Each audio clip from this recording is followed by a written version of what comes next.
Welcome back, Perp Squad. Perp Squad. Perp Squad. Wow, okay. Welcome back to Name That Perp. I'm Katie. And I'm Brian. And today we're going to talk about a man whose name is synonymous with both greatness and controversy. Our perp story is one of the most dramatic and complex in history of sports. Buckle up because it's a wild ride. That's right, it is. From a troubled childhood in the crime-ridden streets of Brooklyn to facing legal troubles and allegations that would shake his career, our perp's life has been nothing short of chaotic. But at the heart of it all is an incredible tale of talent, transformation, and tragedy. Exactly. So let's start at the beginning. Our perp was born June 30th, 1966, in the gritty neighborhood of Brownsville, Brooklyn, New York. His father left when he was just a toddler, and his mother was left to raise our perp and his two siblings. It is alleged that she may have been a sex worker. She had to navigate life as a single mom and in one of the roughest parts of the city. They struggled financially. Our perp's early years were marked with poverty and instability. So growing up in Brownsville, our perp was exposed to a world of crime, drugs, and violence. It wasn't a place where you can show weakness. Our perp was a small kid, and that made him a target for bullies. As he was constantly picked on, he learned how to fight. First with his fists, then through something more refined. Right. By the age of 12, our perp had already been arrested multiple times for petty crimes. What crimes are you committing when you're 12? Probably like candy bars. Like stealing candy bars? Sodas, things like that. All right. Soda pop. Yep. You're right. It was mostly theft. It wasn't just the neighborhood that shaped him. It was also the environment he found himself in. He was learning to survive, and that meant defending himself. But like many troubled kids, he didn't have the right guidance at the time. And then that's when Cus, the Amato, the legendary boxing trainer, entered his life. The Amato saw potential that nobody else did. He was already a child prodigy, showing raw, natural talent, but what our perp needed was mentorship. So at just 13 years old, our perp was sent to Catskill, New York, to live with the Amato and begin his professional boxing training. So you laugh because I said raw. Raw. R-A-W, raw. R-A-W, raw talent, like raw meat. Raw, yeah. Not like the lion roar. Ooh, I don't hear a difference. There's definitely a difference. Like a lion, he roars. The lion has a roar. He has a roar. Monday Night Raw. Eats raw meat. They are two different words. Not... They are spelled differently. They have different vowel sounds. Not in my head. I can't do it. All your pronunciation of the Amato. Like, I didn't deep dive into Cus D'Amato, so don't know what his background is. Yeah. Like, do you know? Like, the way you say it, I picture like an Italian plumber. An Italian Super Mario. Yeah. Oh, it's me, Mario. Well, let's continue. I'm so sorry. We'll stick with the banter later on. But go ahead. So D'Amato became a father figure. He saw the fire inside our perp and took him under his wing, teaching him the technical side of boxing and, more importantly, instilling in him the mental toughness that would eventually make him one of the most feared fighters in history. Cus wasn't just about teaching him how to throw a punch. He was giving him the confidence and direction that he lacked for most of his childhood. I mean, but our perp's troubled past wasn't just going to disappear overnight. He had years of emotional baggage to carry, including the trauma of growing up without a father, without a father. I was going to say father figure, without a father, and the violence of his environment. His upbringing and the lack of stability were always looming over him, even as he started to succeed in the ring. Right. By 15 years old, our perp had already accumulated 24-3 amateur boxing record. Is that how you say it? No, 24-3. So he won 24, lost 3. I mean, in my head, I meant the same thing. Yeah, but I mean, yeah. The future heavyweight champion was starting to come into his own, but with fame and success came the pressure. He was still living with deep anger and insecurity that would later play a role in legal troubles. So let's deep dive into these legal troubles. Before Upert became the youngest heavyweight champion in history, his life was full of brushes with the law, which touched base on previous. We mentioned earlier that Upert was arrested several times as a kid for petty crimes. But as he started climbing in the ranks in boxing, his behavior continued to be a source of concern. His legal troubles really started to get serious in the late 1980s. By this time, our perp was already dominating the boxing world. In 86, at just 20 years old, he became the youngest heavyweight champion in history. But his personal life was a shit show. Mm-hmm. He was known for his wild temper, his arrogance, and of course, his run-ins with the law. In 1988, his reputation took a huge hit when he was involved in a hit-and-run accident. He was driving with his then ex-wife when the accident occurred.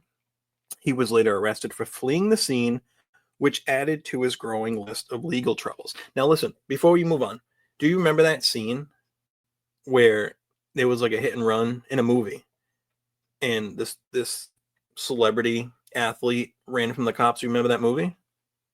I feel like there's a lot of movies. Oh, do you remember? Yeah. The original. Yeah. But then there was a remake. The Longest Yacht. Oh no, I was thinking of it completely. Oh yeah, go ahead. It's like a perfect setup for that movie. Yeah, I do not remember that movie, to be completely honest with you. But things really went south for our perp in 1991, as if things couldn't get much worse. They always can. He was convicted of rape. There it is. The victim was Desiree Washington, an 18-year-old Miss Black America contestant. Our perp was accused of raping her in a hotel room in Indianapolis. They maintained that the sex was consensual, but the jury didn't agree. He was sentenced to 6 years in prison and was required to register as a sex offender. So, I mean, that conviction would change his life forever. He spent 3 years in prison, and during that time, his boxing career was put on hold. The public turned on him, and the allegations surrounding the case, along with his previous violent outburst, painted him as a man of uncontrollable rage. And with this track record, I would have to side with the public. Of course. After his release from prison in 1995, he tried to make a comeback in the boxing ring, but the damage to his reputation was already done. In 1997, he faced another huge scandal during his fight with Evander Holyfield. This time, it wasn't legal. It was a bizarre incident. During their second match, our perp, in a moment of complete loss of control, bit off a piece of Holyfield's ear.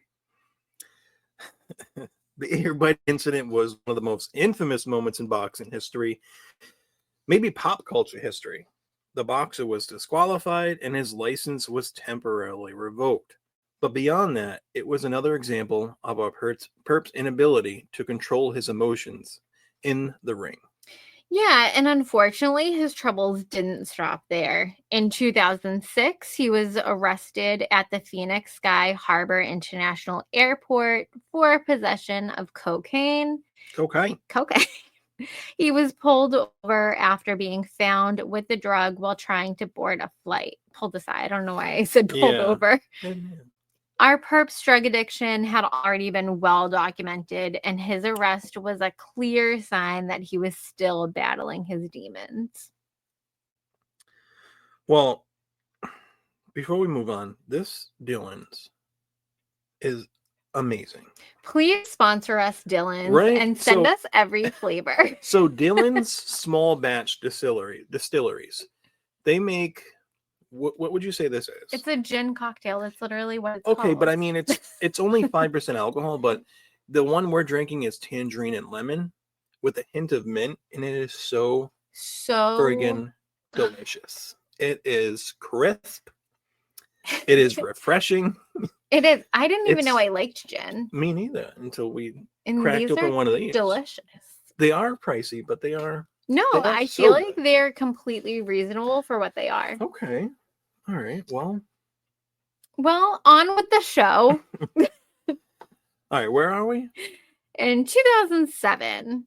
Oh, that's right. Yes. In 2007, he was arrested again for possession of cocaine and driving under the influence. Another DUI, another celebrity DUI. Another DUI, another possession charge. Just insane.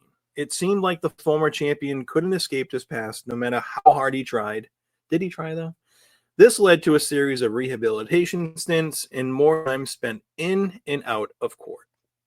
Through all these legal issues, arrests, and allegations, our perp's life was spiraling. But in recent years, he's attempted to turn things around. He's been open about his struggles, including his addiction to drugs and the emotional toll of his past. He had been in therapy, working on his mental health, and trying to make amends for his past. I mean, today he has found peace different ways through entrepreneurship, with his cannabis business, and through his podcast, where he reflects on his journey and his transformation. He's no longer that angry, troubled young man who made headlines for all the wrong reasons. Now, he seems to be a different person, one who's still living with the consequences of the past, but trying to build a better future. Debatable. Yeah. Have you named that perp? Well, Perp Squad, I don't know if we like that name. Please we're gonna run with it. We are. There's nothing else out there. That's what it is. Our perp is none other than the baddest man on the planet, Mike Tyson. Tyson's early life and legal troubles show us how complex and unpredictable life can be, especially for someone who's had to grow up with so much adversity. His story is a roller coaster of highs and lows, from being a kid on the streets of Brooklyn to becoming the youngest heavyweight champion ever, and then falling victim to the consequences of his own actions. But through it all, Tyson has shown resilience, and perhaps that's one of the most important lessons we can take from his life. I mean, that's true. And there is a lot to talk about when it comes to Mike Tyson. A lot. I paused it. I mean, there's a lot to talk about with Tyson. Like I said, like his journey is far from over. But what's clear is his story is one of redemption, if you want to call it that. I mean, we did see him go up against Jake Paul on Netflix. We did. We saw a lot of him on Netflix. Yeah. And physically, a lot of him. We did. But even more or less like after boxing, he was still everywhere. He did stints with WWE. He's in The Hangover. In the Hangover series. What I thought you were talking about when you were like, you know that movie? Oh, no. Burt Reynolds starred in it first, The Longest Yard. And then Adam Sandler did the remake. Okay. And that's how he was a football player. And then he took I think it was his girlfriend's car at the time. And then he crashed into a cop or something like that and went to jail. Our last perp did that in the last episode. Yeah. But do you think that his redemption is fair? Like, do you think that someone who repeatedly gets in trouble with the law, who sexually assaulted a woman, went to jail for sexually assaulting a woman, had repeated DUIs, do you think they deserve the spotlight, No. the fame, and everything that comes with it? Absolutely not. Like, I think because Robin Givens did not deserve what she went through. That's who his ex-wife was. Right. And she went on to have a career herself, some movies. She had a talk show as well. Mm-hmm. But if you put your hands on a woman, it's no respect given, no fucks given. Given. Especially with the DUI too. Yeah. Like, you can kill someone just like that, and people don't realize that. I'm so strongly against DUIs. You shouldn't get a second chance. You should not get a second chance. I have had more people in our DMs about your stance on DUIs, and I thought that it was going to be more people saying like, well, like the example that I always think of is like, well, what about the person who gets a DUI when they're freshly 21?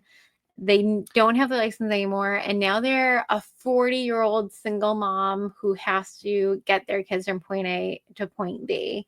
Like, it's just, there's Uber. It's a real, it's just a hard chance. I get it. I understand where you're coming from too, and others that have that same but I'm outlook. Also completely against it. Like, don't get me wrong. Like, get an Uber, have someone else drive you. Like, I am a certified driving instructor. Like, I teach driver's ed for a living, and we spend a lot of time on driving under the influence and all of the terrible things that can happen. And I've seen a lot.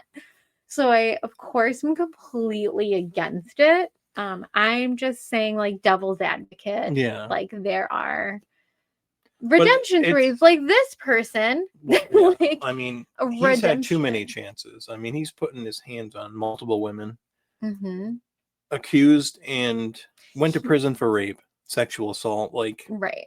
And he lost control in the ring. Like, you should have control there. How crazy is it, the fact that they're friends now?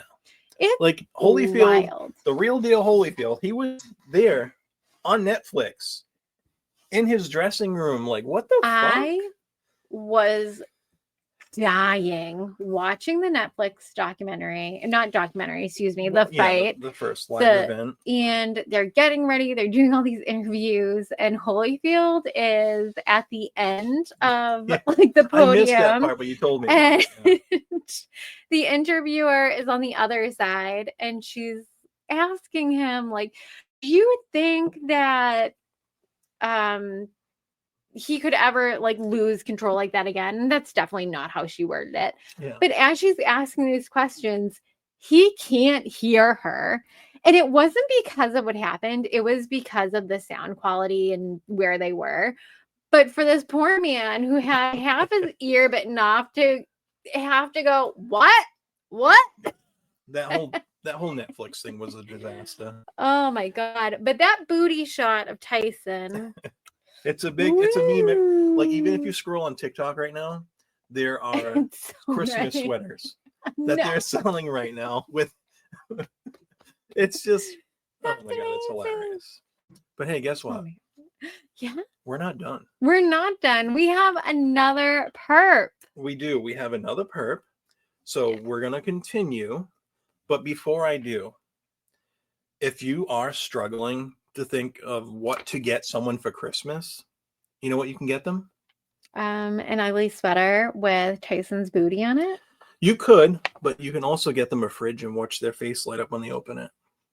Oh my goodness. Dad jokes. Anyway. All right. Oh my goodness. On that note, let's go back in time. Yes. Like, how about we're going to be diving into a headline from the early 2000s. Now, think of this. Early 2000s. It is going to be 2025. How old do you fucking feel right now? That hurts. It hurts a lot. But this individual, our new perp, caused quite a stir. They sure did. Yes. So they were a pretty big deal at the time. So this seemed completely out of character. So it was one of those stories that caught the media's attention and stayed in the headlines for a while. Into December 2001, our perp was arrested at the Saks Fifth Avenue department store in Beverly Hills. Right. And it wasn't for something trivial. They were charged with stealing. Yeah. They were accused of shoplifting. According to reports, the perp was caught with over $5,500 worth of merchandise, including clothing, accessories, and even prescription drugs. Yikes. It was a pretty big deal, and it seemed completely out of left field given this person's reputation.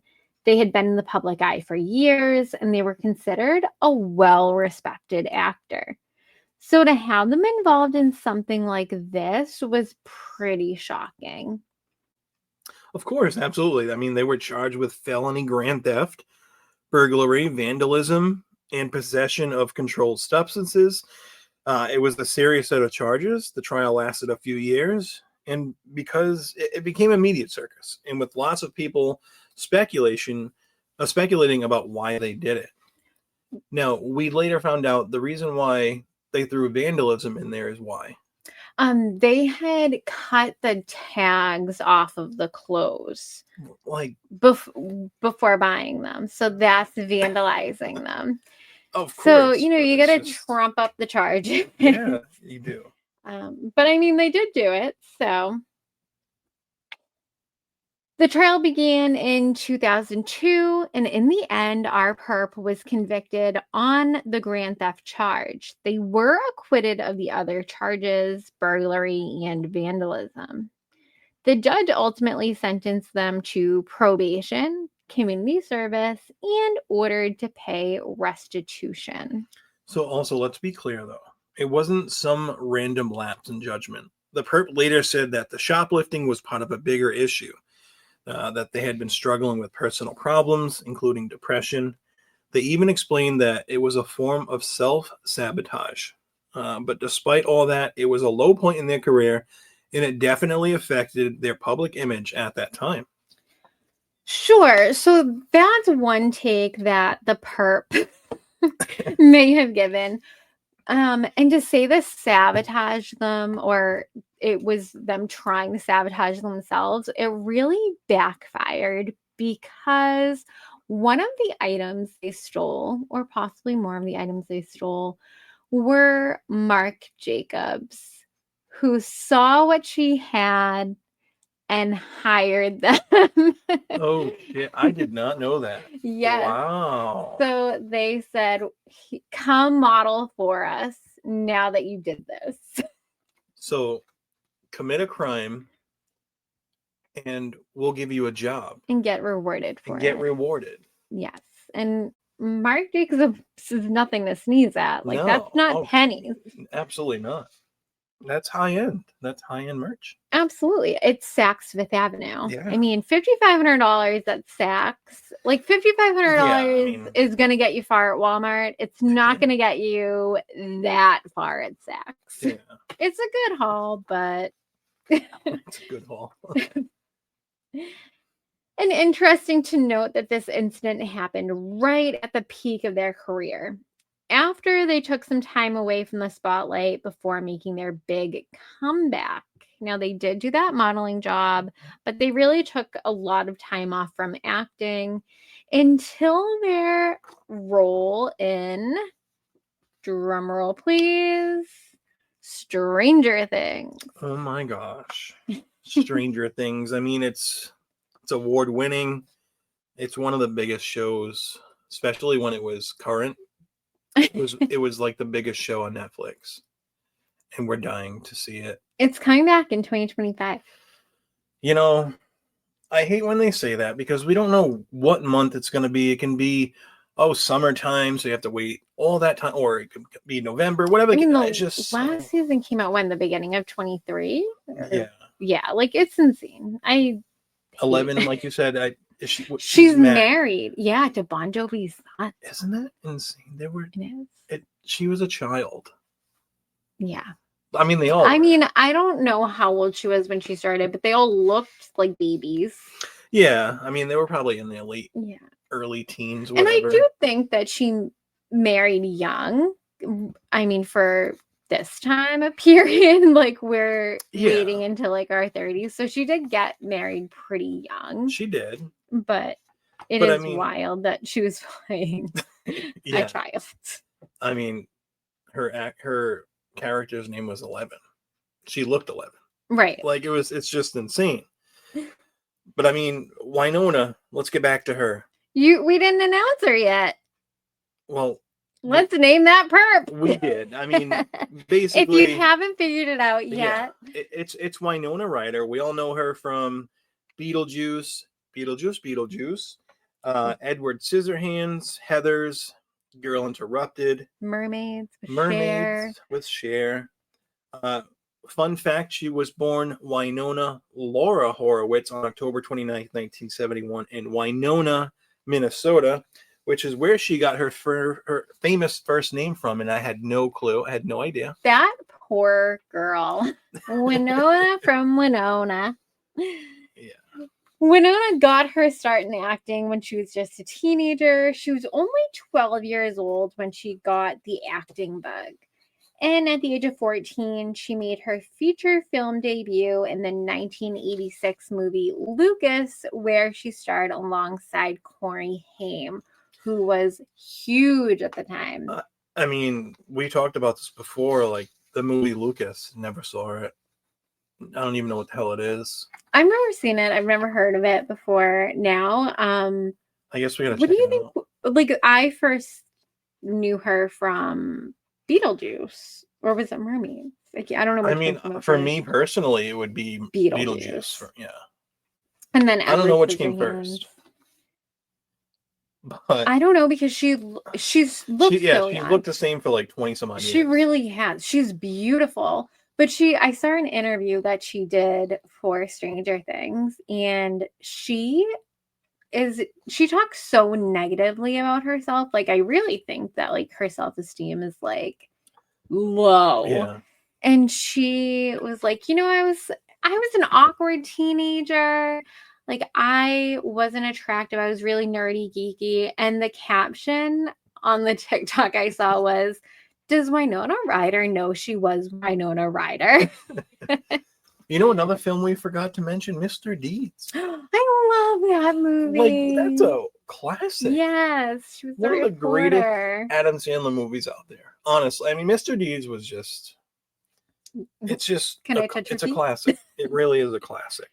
It's a great movie. Yeah. I mean, since her run with the law, though, Winona has since, rebuilt her career.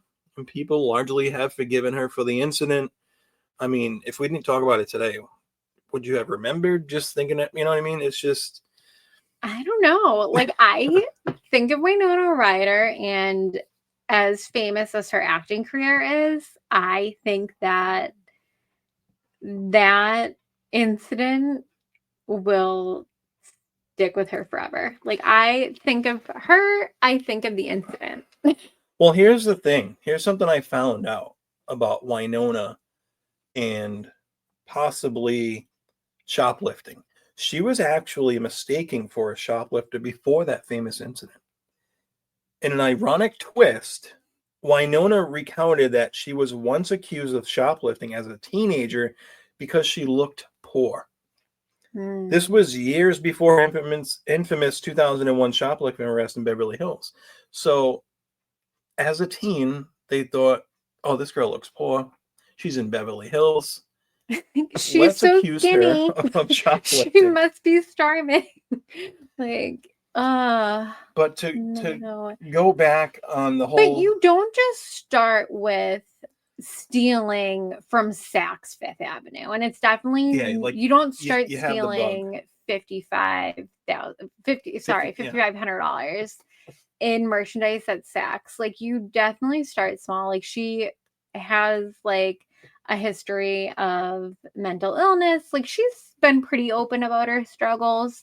And kleptomania is like a symptom. Like it's not like it's so different from other bad things to do. Like Yeah. she's not trying to hurt anyone. Like she didn't go into a mom and pop store and like jack their stuff. Like she went into like this ritzy store that like the owners probably wipe their ass with cash. So do you think the whole self-sabotage that she talked about is legit? I do. I think that her anxiety was so bad that she was like, this was a way to get a high, feel good. And possibly if she does get caught, it's like, oh, what a relief. I'm no longer in the public eye. Because even now, like if you see her like on the red carpet, like she looks like she's fighting a panic attack. Like she looks uncomfortable. She looks so uncomfortable. And you can see like a huge change when she sees like a cast member. And literally her shoulders go from like tense, like up to her ears almost, to like relaxed. Like you just see her get lighter. And maybe because I struggle with anxiety, I notice it more. Right. But it's in so many like other interviews. Like there was just a big TikTok going around with her and Jenna Ortega, and they were in front of photographers, and Jenna turned to her and said something along the lines of, you don't have to take your sunglasses off just because they told you to take your sunglasses off. And she was like you could just see the light bulb go off. Like, I don't have to do what these people are telling me. But and of all people, a younger, very young Jenna Ortega. But Jenna Ortega is like, fuck what everyone else thinks. Yeah. I'm going to do the films I want to do. I'm going to do exactly what I want to do. Whereas Winona, I think, where she started acting in the 80s, 90s, like she had those expectations of like, you do what you're told or you don't have a job. She actually stood up to Harvey Weinstein, and he wanted her to, or is he dying or something? I mean, nobody really cares, but I don't know, because I know he had something. I think he has cancer. Yeah, nobody cares though. He's a piece of shit. I mean, I would never say anyone deserves it, but he does. Yeah.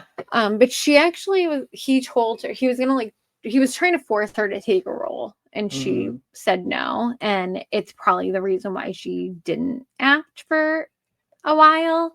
Like, if you say no to this person who has so much pull, who's not used to being told no, they're going to blacklist you. You mentioned roles. She actually turned down major film roles, like big time movies. I'm talking about the 1990 iconic The Godfather Part 3. What? Which eventually went to Sofia Coppola in Sleepless in Seattle in 93. Sleepless in Seattle. Instead of Meg Ryan, it could have been Winona. Isn't that some crazy shit? That's weird. Like I have a hard time like fathoming that. And she was told not to audition for Heathers. Like her manager at the time got on her hands and knees and begged her not to audition for it. Wow. Yeah, she's like, you're not like pretty enough. Like, Jesus Christ. And it's literally one of her most iconic roles. And I think she's gorgeous. Like, I don't understand, like, maybe because she wasn't blonde or like had like she's a white girl. Like, like she has a very light complexion. You notice it in Mr. Deeds. Like, she's like powder. Like, she's like, which there's so nothing wrong with that, no, but I think because she didn't look like the quote ideal beauty standard, right? Yeah, that made even her manager say like, this isn't gonna work because you're not blonde, tan with big boobs. So to piggyback on her self-esteem, she was actually bullied quite a bit growing up. She was bullied for dressing and looking like a boy. So that experience, I guess, inspired her advocacy for anti-bullying initiatives later on in life. That's great. So, I mean, she's going through it, you know, self-esteem, bullying. So, I mean, there's a lot of things that you can look at and say, all right, so this 2001 thing, maybe it was self-sabotage. She's going through some mental. Yeah, she also, I don't know if this is related to anything, but she was with Johnny Depp for a few years, like in the 90s. Yeah. And because there's like that famous video of, I wouldn't say video, I don't know. They were at an awards show, and it was the first time they had seen each other since they broke up. And there's a famous shot of him looking at her like smitten, heartbroken, and then she looks at him and looks away, and it's just like like, but just like looking at him now and looking at him then, like two completely different people in my eyes. But a tiger doesn't change their stripes. And I will probably get a lot of hate because I know there's a lot of love for Johnny Depp, but I would not trust that man in my house. Like, I would not trust that man with a bottle of wine. I would not trust that man with a beer. I feel like it's a slippery slope. Like, Kate Moss, like, yeah, she said that she didn't get pushed down the stairs by him. I absolutely believe her, but she did check into rehab after that relationship ended. Like Amber Heard, like she, not saying that both of them were blameless. Both toxic. They were both drunk. Right, drunks, but whatever, she you know, literally had to leave the fucking country. Yeah. But again, you look at Amber Heard, like, how was she before Johnny? You know what I mean? Right. Did you even hear of Amber Heard before Johnny? I knew of her movie. Like, yeah, but I mean, not like I just, there was no documentaries being made about her. No, but she's a young aspiring actress. But because of Johnny Depp and that this whole profile, I would not give him credit for putting her on the map. No, God, no. Okay. But because it's to the point of the fact where like Johnny Depp puts you on the map, but for the wrong fucking reasons. Yeah. So we might get some hate, but whatever. Like, I feel like Kate Moss was so big years ago, but you hadn't really heard her name until she was called to testify. Right. Yeah. Because Moss was really early on. Yeah. But Winona Ryder actually wrote a deposition for Johnny Depp for the Amber Heard trial. So in his defense. Yes. Okay. So he had a tattoo that said Winona. Okay. That he like turned into like wino or something, whatever. But she had come to his defense saying like she had never like been anything like this. Like, I just remember she kept saying like never, like he never abused me, never treated me like this. And it was just like kind of bizarre. Like, I'm glad that she wasn't treated like that. It just was a strange deposition in my opinion, but she also speaks strangely. Yeah. So maybe that's just her. So before we end it, I had a couple more things with Winona because... Please share. Yeah, I mean, it's just some research that I found out, things like that. So going back to her childhood once again, she's confessed that she has a fear of water. She has a fear of water? Stemming from a traumatic experience where she nearly drowned at age 12. This made her underwater scenes in Alien Resurrection in 1997 particularly challenging. I did not know that until I did extra research on Winona. She has a fear of water. Like, which a lot of people have a fear of drowning. Yeah. But like, why would you take that role? If you have like why don't you turn that one down? If you have a phobia of drowning, like why would you do that? Like I'm so claustrophobic that like I can't stand to be in a room that I can't get out of. Like, if I don't know where the door is, like, I can't breathe. Like, I could be in a huge, like, club, whatever. Not that I've been in a club in 15 years, but, like, if I can't see a door, like, I'm hyperventilating. I felt that way for many, many years when it comes to the elevators. I got stuck in one at my father's work when I was really young. It was kind of like a prank that was pulled on me. So my dad and his boss were in the elevator and there was like a lever. You pull up and down, you can stop it. I had no fucking clue. They stopped it and I just panicked. And they're like, oh my God, what's happening? It fucked me up. I can see your dad doing that. It really did. 100%. And not too long after is when the convenience store robbery happened. Like to be a child of the 90s. And then after that, I almost died from my kidney. So elevator, almost getting my head blown off in a convenience store robbery. And then I almost died because my organs were shutting down at like 9-10 years old. Terrifying. Like I legit felt like, I mean, I've told you the story so many times, like the feeling of death. But like, so feeling like that, like you wouldn't take a role, like being like I'm gonna, a patient in a hospital or like Final Destination. No fucking way. So bizarre. All right, so but maybe she did it to get over her fear. That's I mean, immersive. Absolutely. Why not? Whatever. Yeah. So, did you know that she grew up in a commune? No. So yes. You did? No, I'm thinking of. I was thinking of Christina Ricci. So she was raised in a countercultural community in Northern California. Her family lived in a commune in the town of Elk with other artists, writers, and intellectuals. That's so interesting. What's that movie with Paul Rudd and Wonderlust? Yes, that's what that reminds me of. Like all these hippies and like I don't know. It's a great movie. It's funny. It's Paul Rudd. Yeah. But this reminds me. It doesn't even have to be a good movie. If it has Paul Rudd in it, I'm watching Paul Rudd, it's good to go. Wow. So I mean, we went through 2 perps today. We did. Tyson, Winona. Which I think Winona is the real redemption story. Yeah, I do too. Yeah, it was good. I had a lot of fun. I had so much fun. I'm glad that you enjoyed it. Well, yeah. Yeah. And that's Name That Perp. So thanks for tuning in. And don't forget to subscribe for celebrity scandals. Until next time, stay curious, stay cautious, and stay safe. And please stay away from perps.